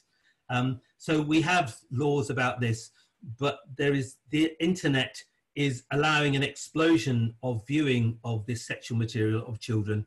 And the criminal law is part of the solution, but also these programs to challenge people about viewing and to raise the risk of being arrested and all the consequences that come with being arrested, that get people to think about the children in the images. We need them to not simply see them as sexual material, but actually as real people, real children who are really harmed. But also be confident to tell them there is help available to stop. So if you're somebody that is viewing this material, then you need to stop, and there is confidential help available to do that from Stop It Now. And so that is the strategy that we've been running. So as you see, we have a problem, we have people calling the helpline, we then have an online resource for big volumes of people to access this treatment program online. I won't run through the other structures for these programs. You can visit the online website, Stop It Now, Get Help, or Stop It Now, Get Support after this session is finished. I won't go through the details, but you can see how this online program is working and the different folders with different pieces of information, which is all part of providing a free, confidential treatment program online so that people can access in big numbers. So just towards the end now, I will just say a couple of words about the campaign that we've been running with our government since 2015. So you have this date here when we started it, and you can see we have newsprint, we have social media pieces, we have films that we promote, and we have the website that we use. We also are our UK Internet Hotline, Internet Watch Foundation. If people are looking for sexual material about children, they will serve them a message from them to tell them that it's illegal to view this material, but to also link them to Stop It Now. And Google are also providing adverts to people who are looking for sexual material of children. Google send them a warning message, again, that links them to Stop It Now here in the UK. And in year one, our calls to the helpline went up as a consequence of this campaign by 25%, but also visits to our website started increasing. We got some rugby players and some big sports people involved in 2016. We had more adverts, more news coverage for this year. So this was quite a big communications effort to get messages to the public as well, as best as we could. Let's ignore those. And this is the consequence of doing all of that. That 2015, you can see the impact we were having. So we had some decent numbers, and we had some calls to the helpline, but also visitors to our website. But come through to 2019, 2020, and we have this, 500,000 people visiting the Get Help website. 500,000 people visiting that website.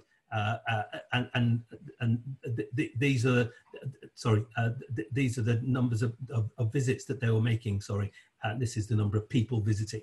So big scale, because this is the scale of the problem that people are behaving so badly online, and therefore we need to impact their online life significantly. There is a story of one person that is just here as an example of him and his problem with viewing sexual material, illegal behaviour in the UK, and how he contacted the Stop It Now helpline, and as a consequence, his behaviour has now stopped, and he's being accountable for his future good behaviour within his wider circle of friends. But again, you can read this after this session.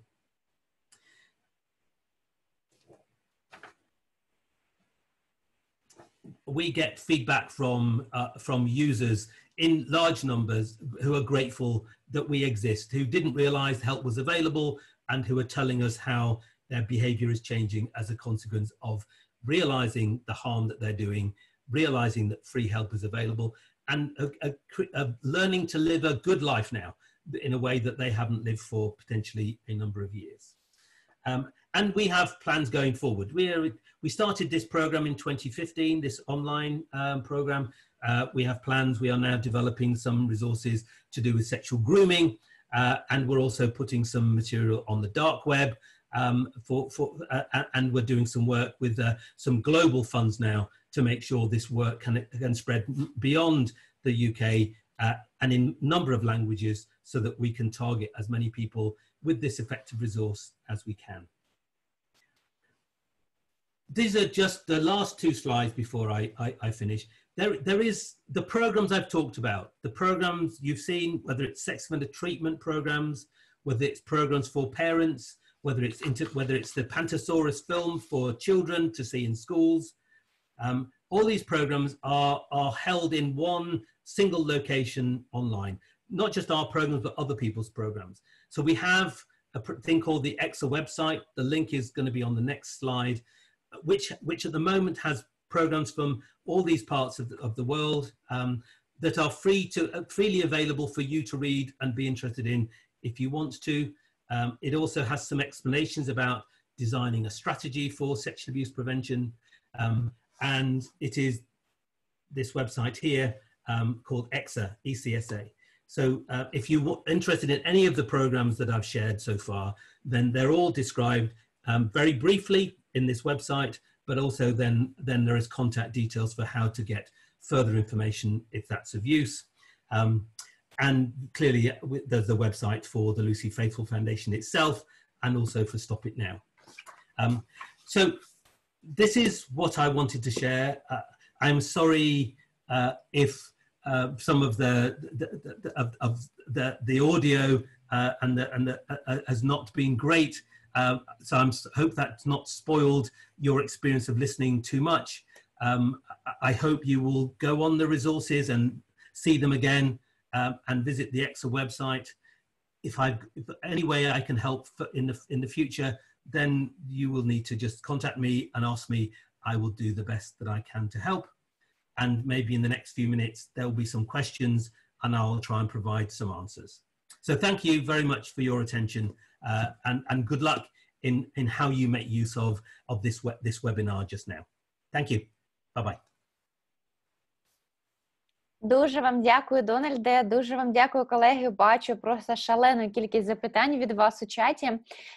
Пропоную нам 1 хвилинку витратити зараз на опитування. Анастасія або Ярополк, прошу вас допомогти. Вибачте, Стім. А я поки поясню, що це таке буде. Ви зараз на екрані бачите запитання, і вам потрібно оцінити, як ви оцінюєте ваш рівень знань. Так, когось ми вимкнули на відео. Вам треба обрати відповідь, на який рівень ви оцінюєте ваші знання до відвідування даного вебінару. Так, зараз ми бачимо, залишилось у нас 30 секунд, чи всі вже, коли всі приймуть участь.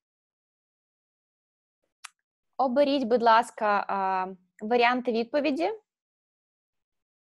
де 1 – це найнижчий рівень знань, і 5 – це найвищий рівень знань з цієї теми. Тобто, як ви оцінюєте ваш рівень знань. Так, в нас кожна друга людина проголосувала. Прошу ті, хто ще не прийняв участь, трошечки прискоритися. Бачу від Наталі Пашко 4, можливо, не показувало воно до того. Окей, Анастасія, можемо друге запитання задавати? Так, хвилиночку ще. 9 людей з 18 проголосувало, можливо, ще трошечки зачекаємо. Окей. Якщо раптом у вас не з'явилася на екрані оцінка чи ця форма, будь ласка, напишіть, будь ласка, вашу цифру просто в спільному чаті, як зробила Наталя Пашко. Бо таке буває, що просто не з'являється це віконечко. Так, 11 з 18 проголосовані. Окей. Да, тобто, хто не проголосував, будь ласка, пишіть в чат, щоб ми могли рухати далі. Анастасія, можливо, попрошу все ж таки вводити друге запитання, щоб ми встигли відповісти на всі запитання. Так, це в нас було перше запитання. І зараз друге запитання. Наскільки ви оцінюєте ваш рівень знань зараз після відвідування цього вебінару? Чи є якісь зміни, чи розуміння цієї теми більше? чи актуальності створення тих практик взагалі застосування в Україні. Так, Анастасія є в нас? Так, я думаю, всі, хто хотіли проголосувати, проголосували. Супер. А тоді я пропоную нам переходити до запитань 4 з 2 плюсами. Дуже дякую, Наташа. Переходити до запитання, коротенькі правила. Ми зараз вас будемо підключати людей, які хочуть задати запитання на аудіо та відео, щоб ви самі могли задати ці питання. По-перше, ми просимо представляти, яку організацію чи посаду ви представляєте, і намагатися максимально по суті задавати запитання, щоб ми встигли всім дати час. І до Дональда в мене теж буде прохання максимально стисло відповідати, бо запитань насправді дуже багато, ми навіть не очікували, що буде стільки запитань. Тому переходимо тоді до запитань.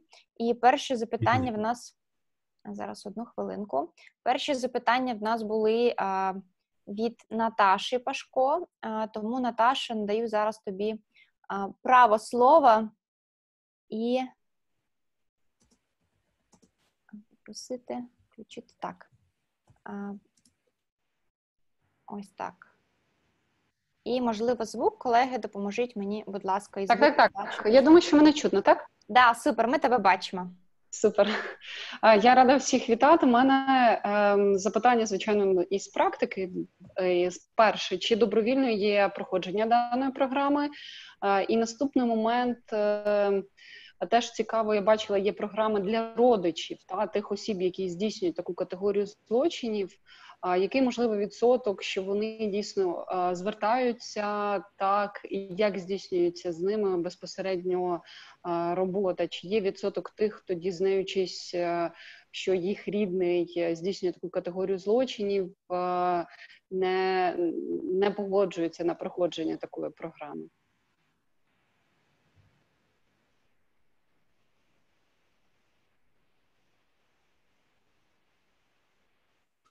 Okay, thank you. Briefly, people attend sex offender treatment programs in the UK. There may be a court order, but they have to consent to participate in the program. And if they're mostly they are available for people with convictions, there will be a consequence if they don't attend the program. In terms of there will be more constraints around them because of our sex offender registration, that there will be more oversight of them if they don't attend the program. And some of them may even stay in prison a bit longer if their program is in prison, if they choose not to participate. So there are incentives, but there is essentially a voluntarism to the programs. With regard to family members attending a program, again, these programs are voluntary, but if, for example, a wife of a convicted perpetrator wants to keep a relationship with her husband and they have children, then our social workers would expect his wife to undertake a program so she is aware of the risk and is better able to protect her children from that risk. Sometimes the risk is too big and as a treatment provider, we will say this risk is too big. But so there is, again, voluntary, but there is a constraint to attend it, an incentive. Mostly I find family members mostly want to attend a program so that they understand their role that they can play in keeping children safe.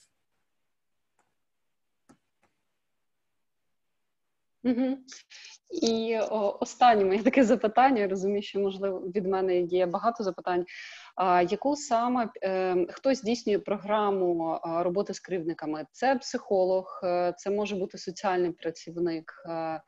І наступне, я знаю, що за кордоном часто використовують когнітивно-поведінкову терапію для зміни саме цього паттерну злочинної поведінки. Тобто, чи можете ви прокоментувати саме, якими інструментами ви користуєтеся і саме хто здійснює цю програму?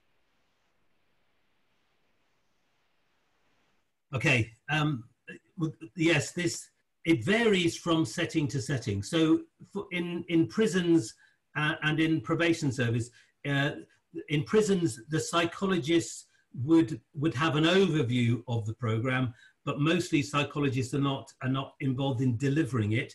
They will be involved in evaluating the program, and the delivery of the program will often be done by other staff, probation officers, some prison officers, some teaching staff in prisons. And you're right, this is a cognitive behavioral treatment program, a CBT program in the most part. There will be some behavioral components to this program to do with managing sexual fantasy, perhaps, but it is mostly CBT program.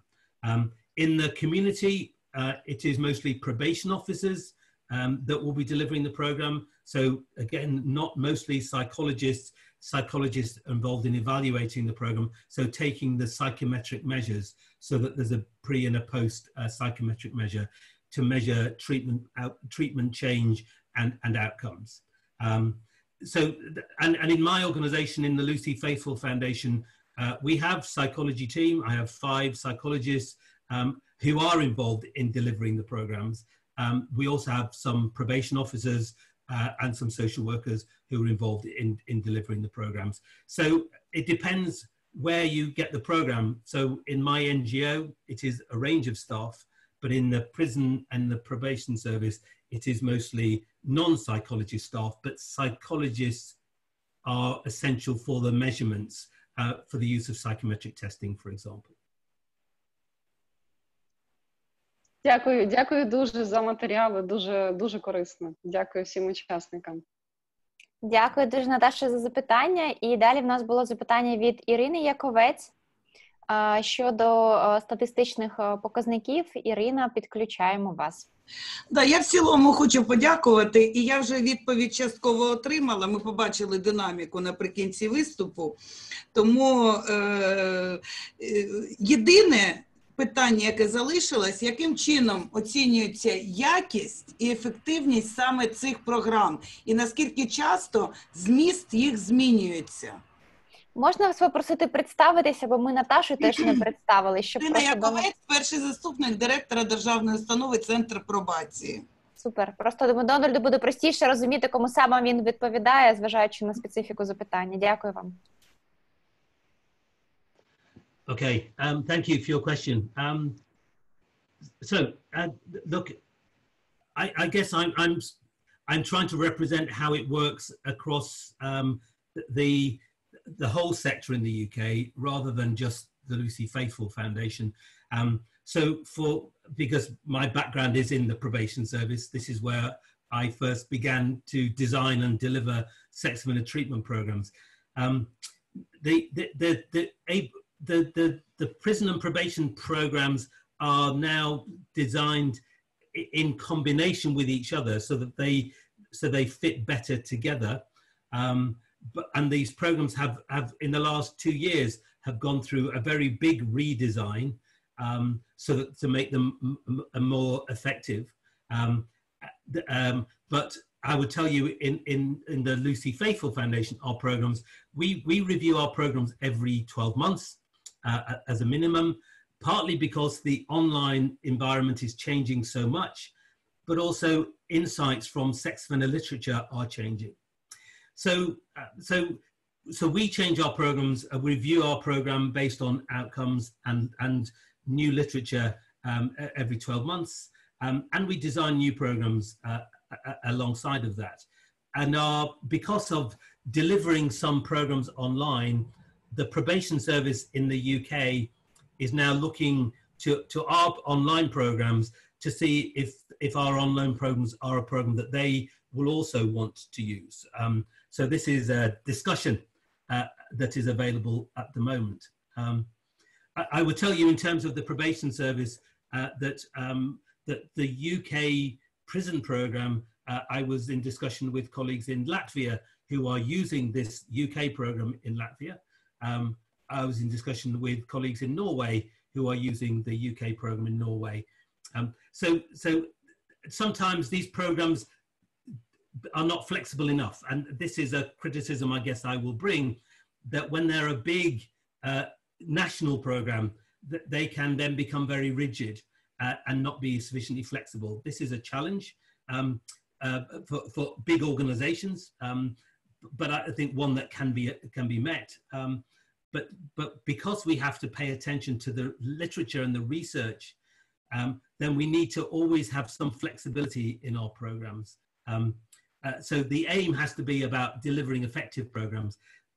Psychologists have an invaluable skill to bring to all programs, sometimes for design, sometimes for delivery, certainly for evaluating those programs.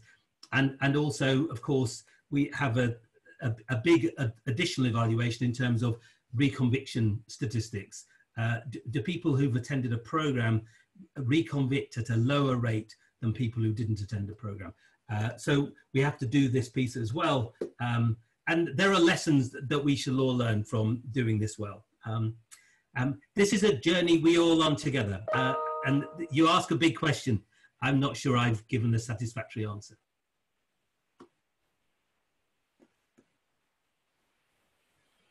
Колеги, я бачу, що в нас велика кількість запитань, тому якщо ви не проти, якщо Дональд не проти, я пропоную нам взяти ще додаткові 15 хвилин на запитання, бо ми не очікували, що буде просто стільки запитань. Це велика вдяка вам, Дональд, що така жвава дискусія. Тому якщо хтось з вас має бігти за 2 хвилини, то ми все розуміємо. Якщо у вас є час ще залишитися на 15 хвилин, тоді ми продовжуємо з запитаннями. Зараз я просила б надати слово Вікторії Мозгової. І, Вікторія, будь ласка, представтеся. Добрий день, дуже дякую за можливість. Я Мозгова Вікторія. Представляю комітет з питань правоохоронної діяльності. Дуже дякую за чудову доповідь. Виникає декілька запитань, але зосереджусь, мабуть, на таких. Перше питання – це тривалість таких програм. Чи вона є стандартизована, певна тривалість?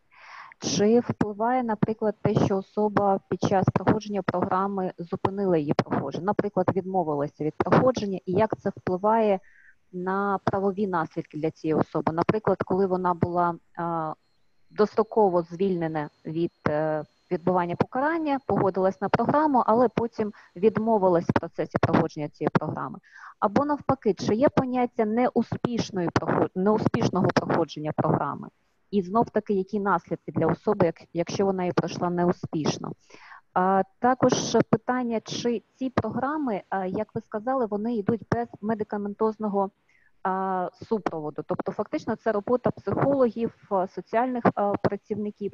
Чи додаються, наприклад, до особи ще паралельно програми, які пов'язані саме з медикаментозним лікуванням?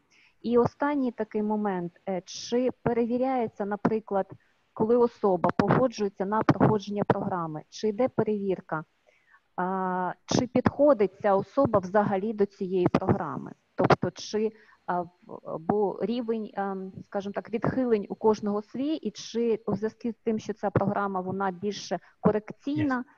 І дякую. Wow, okay. Lots of questions in one question. Excellent. I'll start at the back end. You're absolutely right that that levels of deviation, levels of risk are very variable from one person to another. So it is vital at the beginning, at the front end, before a program is started, that there's an assessment of the individual and their individual treatment needs. Now, this hasn't always been the way we have done things in the UK, but this is the way it is done now. Previously, there was a very standardized single program that people would access, and they would go to the beginning and everyone would go to the end. Now there's a much stronger rationale for individual treatment needs, and the different components of the program are fitted for the individual's treatment needs. So that individualization is vitally important. As for the use of chemicals, so chemical interventions to suppress libido or sexual arousal, there is a parallel program that will enable this. So we have psychiatrists and medical practitioners alongside of programs, but the assessment again is that maybe 1 in 5 of people attending a treatment program is this libido suppressant necessary, because for most of them it is not their sexual arousal that is the problem. It is the way they think that is the problem. And therefore the pill doesn't deal with the way they think. It deals with their capacity to manage and manage their arousal. So the medics involved in these assessments would say that maybe up to 1 in 5 convicted sex offenders are in medicines helpful, and they help to reduce sexual arousal so that people can attend to the program. But the CBT program is still a vital program for them to attend to. The pill is not an answer in the long run. It helps to achieve some management in the short term. But then back to this front-end question about different programs for different lengths of program. Some 5-10 years ago, again, it was, we had a notion that some sex offenders were low risk, some were higher risk, and then the higher risk sex offenders get a longer program, the low risk get a shorter program. Now it's a mentality, but there's an individual assessment just to look at the different components of program that someone will need. Now, so for the prison and the probation service, there is this individualized assessment that is done that will direct which components that someone will be fitted into for their intervention, which different pits are put together for their, tailor-made for their needs. But there's also some common standard pieces that everyone will typically be attending. So this is prison and the probation service. For Lucy Faithfull Foundation, we again had this individualized assessment and often will provide individualized treatment programs. But the program I shared that was called Inform Plus and is a psychoeducational program, 10 sessions of 2.5 hours each. So 25 hours of intervention for low risk online offenders. So this is a common program for low risk online. And at the end of them attending that program, there is an assessment done of their gain of knowledge and insight that will decide if they have additional needs that needs to be met. But for most low risk online offenders, there will not be much that I think many will need, but they might need a refresher program sometimes. The question of if people stop a program partway through, it is really important if we can motivate people to begin a program that they complete the program to the end, because people who will stop program partway through, there is some good some evidence from programs that the consequence is that their risk has gone up because they stop the program partway through. So we have to take treatment disruption seriously and try to motivate people to start and go through to the end of our programs. And is there a consequence for not attending? Well, there may be if it's a condition of a court order, in which case they may have to be returned to court, and the court may revisit some of the sanction for them. Or if they're doing it as a license from prison, then there may be a consequence of returning to prison if they fail to attend programs that are part of a license from prison condition. So this will be very varied depending on the different circumstances for people. I hope this answers as well as I can at the moment. Дуже вам дякую. Думаю, що Вікторії ще є запитання і, можливо, нам буде потрібна ще додаткова розмова. Але ж зараз я хотіла передати слово Володимиру Стаднику. Якщо, Володимире, ви ще з нами, то прошу підключити. Так, я з вами. Супер. Дякую за розмову, за спілкування. Я також хотів би, скажімо так, висловити слова подяки. Це дуже цікаво. Разом з тим, можливо, хотів би запитати про те, як в процесі реалізації реабілітаційних програм виникають потреби для цих програм корекції. Які показники свідчать про необхідність завершення чи продовження цих корекційних програм? Дякую.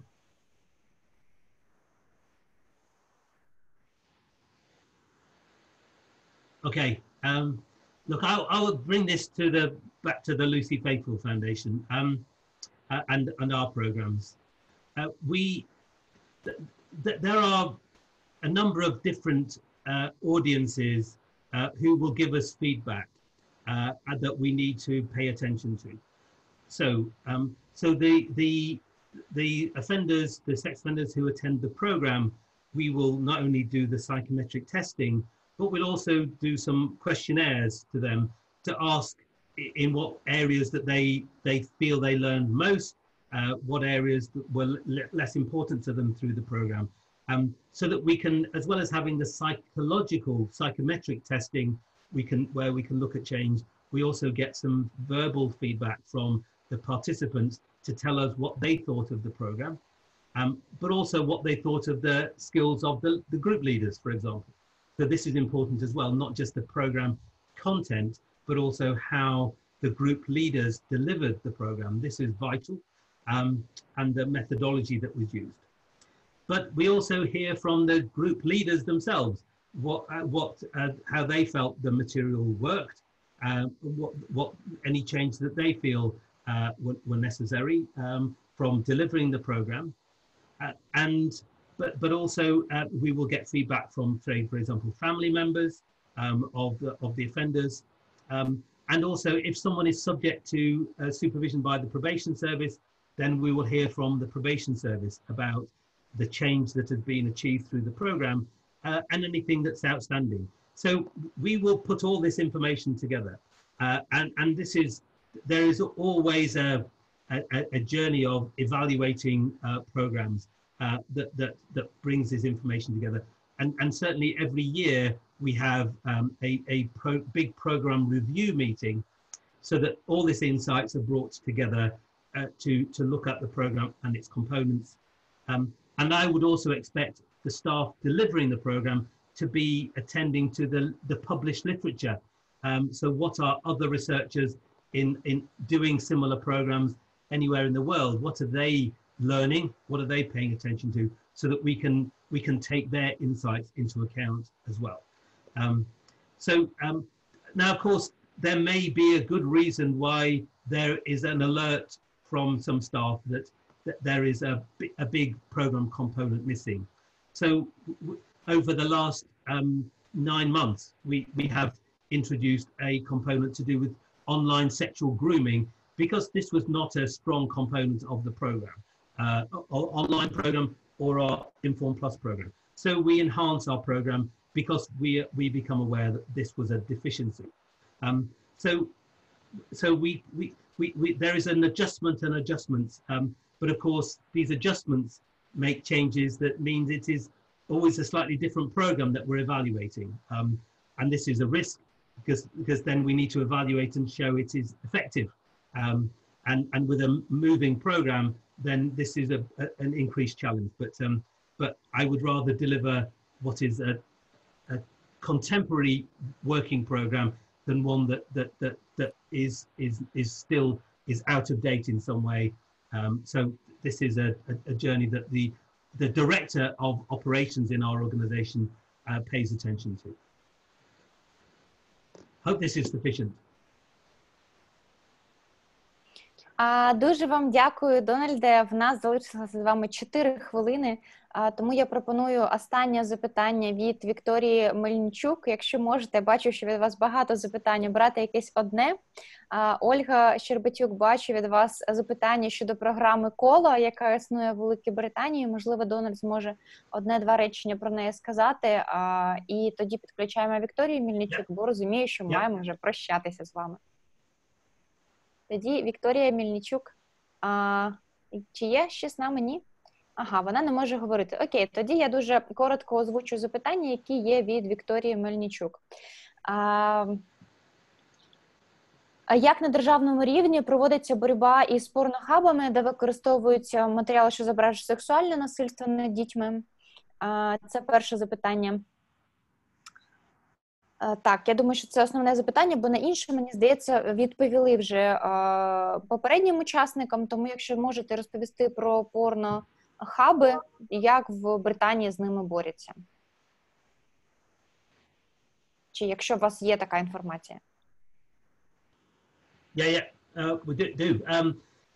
So we have there is another non-government organisation called the Internet Watch Foundation, which is our UK hotline. It is funded largely by the online industry. So the big online industry will contribute funding to Internet Watch Foundation, and they maintain a list of all environments that are hosting child pornography or child sex abuse material across the globe, and they will put an obstacle to people accessing that child pornography, and their job is partly to take down any sites. But of course, they have to, if the site is not in the UK, they have to use the national government and national structures in other countries where these sites are hosted. So the Internet Watch Foundation receives reports. It maintains a list of sites that are prohibited, and then it serves provides that list to all online environments. So all the search engines get a list from the Internet Watch Foundation of all the sites that are banned by them, and then the service providers can then block those sites on their environments to stop people accessing kind of the sites that host any child sex abuse material. Of course, these sites are always moving and changing, so this is an ongoing challenge. But that is how it's done in the UK with this Internet Watch Foundation, which is the hotline that prohibits access. And that hotline, when it sees someone trying to access a blocked site, it will then serve a warning page to that person about sexual images of under 18s being illegal, and it will direct people to Stop It Now helpline and our website. So we work together with the Internet Watch Foundation for doing this. Дуже вам дякую, Дональде. В нас ще є деякі запитання, але ж розумію, що в нас вже просто немає часу на них відповісти. Тому на сьогодні я дуже хочу подякувати всім учасникам за вашу активність і вашу небайдужість до цієї теми. Ми будемо з вами далі тримати зв'язок. Ми надішлемо вам завтра лист після цього заходу, який буде включати в себе презентацію. Трохи згодом також буде відеозапис цієї зустрічі. Тому дуже вам дякую за активну участь і сподіваюся, що ми скоро зустрінемося з вами на робочих групах, присвячених саме цієї темі. Разом з тим хочу подякувати нашим перекладачам. Сьогодні дуже непроста тема була для перекладу.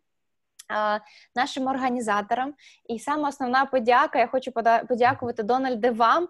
Мені здається, що останні 20 хвилин це був такий, просто дуже активна відповідь на запитання. Це було непросто, але ж дуже дякую вам, що ви впоралися і дали відповідь на всі наші запитання. Це була дуже корисна і цікава презентація. Я впевнена, що це початок дуже великої подальшої роботи в Україні з цим запитанням. Дуже вам дякую, Дональде. Якщо ви хочете сказати декілька слів на останок, то я даю вам слово. Anastasia, thank you so much.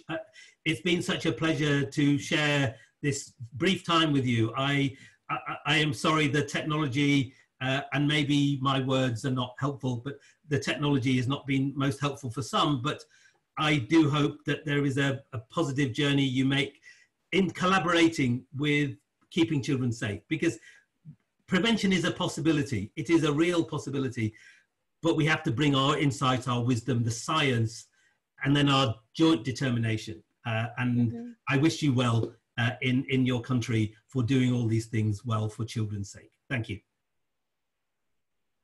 Дуже вам дякую і тоді до нових зустрічей.